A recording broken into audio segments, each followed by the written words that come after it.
Hi friends, அனைவருக்கும் வணக்கம். நம்ம இன்றைக்கி இந்த வீடியோவில் என்ன பார்க்க போகிறோம், நெல்லிக்காய் மணப்பாகு எப்படி செய்யலான்னு பார்க்கலாம். நான் அதுக்கு 1/4 கிலோ நெல்லிக்காய் எடுத்திருக்கேன்.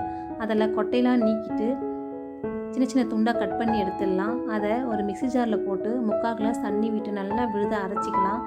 பாருங்கள், இதை மாதிரி நல்லா விழுத அரைச்சி எடுத்துக்குங்க. அப்படி அரைச்சி எடுத்த விழுத ஒரு ஃபில்டரை யூஸ் பண்ணி நெல்லி சாரெல்லாம் ஃபில்டர் பண்ணி எடுத்துடலாம்.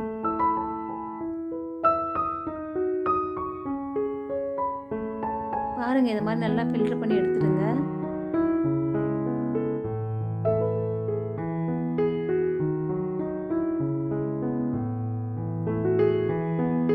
இந்த நெல்லிக்காய் மணப்பாகு சாப்பிட்றதால நோய் எதிர்ப்பு திறன் அதிகமாகும். ஒரு சில குழந்தைங்க நல்லாவே சாப்பிட மாட்டாங்க. அப்படி சாப்பிடாத குழந்தைங்களுக்கு ரெகுலராக அந்த நெல்லிக்காய் மணப்பாகு கொடுத்தாலும் நல்லா சாப்பிட ஆரம்பிச்சிடுவாங்க. நம்ம எல்லாத்துக்குமே தெரியும், நெல்லிக்காயில் விட்டமின் சி நார்ச்சத்து நிறைய இருக்குன்னு. நார்ச்சத்து நிறைய இருக்கிறதால மலச்சிக்கல் இருக்கிறவங்க அந்த நெல்லிக்காய் மணப்பாகு சாப்பிட்டிங்கன்னா மலச்சிக்கல் சீக்கிரமாக குணமாயிடும். மணப்பாகு செய்யறதுக்கு நம்ம எவ்வளோ நெல்லி சாறு எடுக்கணுமோ அவ்வளோ பனவெல்லம் எடுக்கணும். பனவெல்லம் இல்லாத நேரத்தில் வெல்லமோ இல்லைன்னா நாட்டு சர்க்கரையோ யூஸ் பண்ணலாம். நான் இன்றைக்கி வெல்லம் தான் எடுத்திருக்கேன். இது 200 ml இருக்கும். அந்தளவுக்கு வெல்லமும் எடுத்தாச்சு. அந்த வெல்லத்தில் கொஞ்சமாக தண்ணி விட்டு ஸ்டவ் ஆன் பண்ணி வெல்லத்தை கரைச்சிடலாம். ஒரு பவுலில் நம்ம எடுத்து வச்ச நெல்லி சாறை சேர்த்துக்கலாம். வெல்லம் கரைஞ்சிடுச்சு. அதனோட இந்த வெள்ளை தண்ணியும் சேர்த்துடலாம். வெள்ளை தண்ணியை நம்ம ஃபில்டர் பண்ணி எடுத்துடலாம். ஏன்னா வெள்ளத்தில் தும்பு தூசு மண்ணெலாம் இருக்கும். ஃபில்டர் பண்ணி எடுத்தது நல்லது. நம்ம ஸ்டவ் ஆன் பண்ணி இதை நல்லா கொதிக்க விடலாம். இந்த 2 கலவையும் சேர்ந்து 400 ml இருக்கும். இது கிட்டத்தட்ட 150 ml வரைக்கும் கொதிக்க விடணும். அப்போ தான் மணப்பாகு கெடாமல் இருக்கும். அந்த மணப்பாகை வெளியே ஸ்டோர் பண்ணலாம், கெடாது.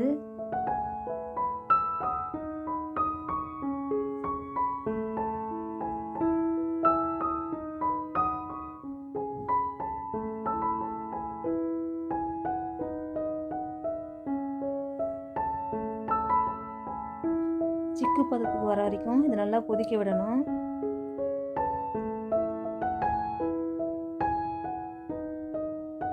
இன்னும் வரலை, இன்னும் கொஞ்ச நேரம் கொதிக்கணும். இப்படி எடுத்து கையில் பார்த்தோம்னா பிசு பிசுன்னு ஒட்டும். அதான் சிக்கு பதம்.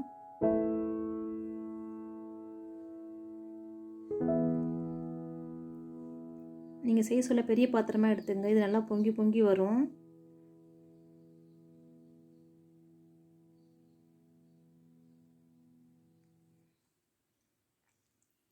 இப்போ கிட்டத்தட்ட ரெடி ஆயிடுச்சு.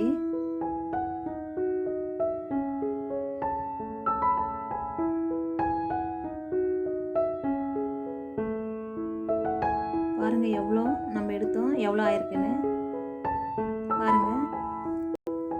பிசு பிசுன்னு ஒட்டுது. நெல்லிக்காய் மணப்பாகு ரெடி ஆயிடுச்சு. நம்ம ஸ்டவ் ஆஃப் பண்ணிவிட்டு இதை ஆற விட்டுடலாம். இதை ஆற ஆற நல்லா கெட்டியாகிடும். சிறப்பு பதத்துக்கு வந்துடும். இது கடைகளில் நெல்லிக்காய் மணப்பாகு, நெல்லிக்காய் சிறப்பு அப்படின்னு கிடைக்குது. இன்னும் நல்லா ஆறலை.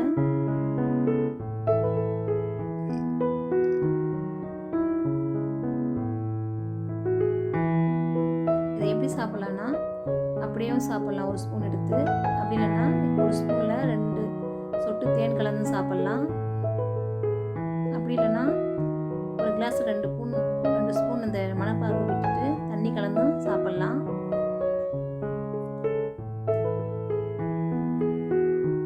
நீங்களும் இந்த நெல்லிக்காய் மணப்பாகை செஞ்சு பார்த்துட்டு எப்படி இருக்குன்னு சொல்லுங்கள்.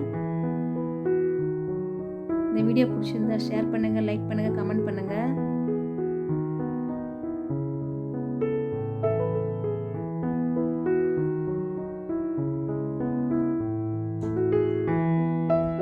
சேனலை புதுசாக பார்க்குறவங்க சப்ஸ்கிரைப் பண்ணுங்கள்.